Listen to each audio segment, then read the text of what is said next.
Island people, if you were going to map out your perfect Marco Island route for your perfect Marco Island day, where would you take us? Because this episode, we have one guy taking us on his perfect Marco Island day. Here we go. This is Todd Geyer. Day in the life with Todd. All the things is what I do for everybody. Everybody that comes and visits me. Gotta hand it to him. This day's pretty well thought out. We start at the crack of dawn at Rose Marina. Boarded up with Captain Greg, who I've been fishing with over 300 times over the last 8 years. Now, Todd's perfect Marco Island day begins with catching some fish for dinner. But first things first, gotta stop at a place called Secret Beach very early on the way. We land, you make your way through the mangroves. After you get through the mangroves, you come out, and it's the Gulf of Mexico and absolutely nobody else around for it.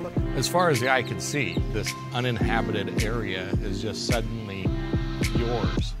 And the wow factor, I don't know, it's a little piece of paradise. And kids love going to a place called Secret Beach, especially when they get there and they see absolutely nobody else for as far as the eye can see. So we pick through some shells, get that Secret Beach feeling, and then we're on our way to catch some fish that we're going to eat later on for dinner. So then it was time to go fishing. Captain Greg knows the waters, knows the fish, knows the mangroves in Rookery Bay. He immediately noticed the birds on the corner. They're not there for, a party. They see something that they're getting a snack on live bait. So we were catching fish right and left, one after another.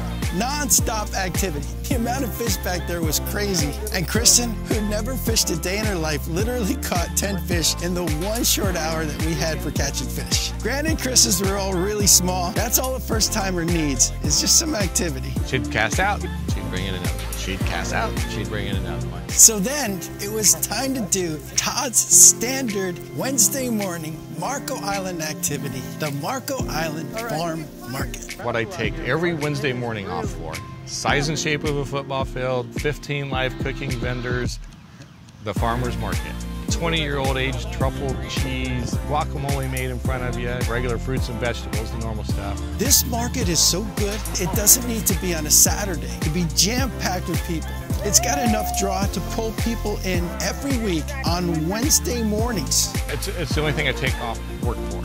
I usually wear a shirt from Indiana or my hometown of Hartford City, and I walk around the venue just so somebody else that might recognize my hometown comes up to me. Then a quick stop at Otter Mound Preserve to see the 1,000-year-old shell mounds, just to remind us that Marco's always been a beautiful place. And then off to Sweet Annie's for an afternoon snack. When you go in, you're feeling like a kid again. Carrot cake ice cream, smorgasbord of old candy that they have from the past. That was the third time that week that I'd already taken the visitors with us to Sweet Annie. We rested up after Sweet Annie's afternoon snack sugar coma, and then time for dinner at Kokomo's, where they would prepare the very fish we caught that morning.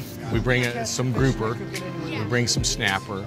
The way they prepare the fish. This is nothing fancy, just good food at your neighborhood island restaurant. Abby comes over, she knows our drinks ahead of time. You're like Norm on Cheers when you come in. And then off to watch the sunset at Residence Beach, a beach that only Marco Island residents can go to. $140 a year gets residents of Marco unlimited access to one of the most beautiful beach facilities you've ever seen. And after sunset, because the day really wasn't full enough, they went home for game night. It will be a honeymoon till the day I die. When the Powerball is up over $1 billion, I asked my wife, we can buy a house anywhere we want if we win this. Where do you want to go? She goes, well, I'm not leaving Marco Island. I'm just getting a different house. There's no other place like it. This little 4 by 6 mile island is the best place on the planet.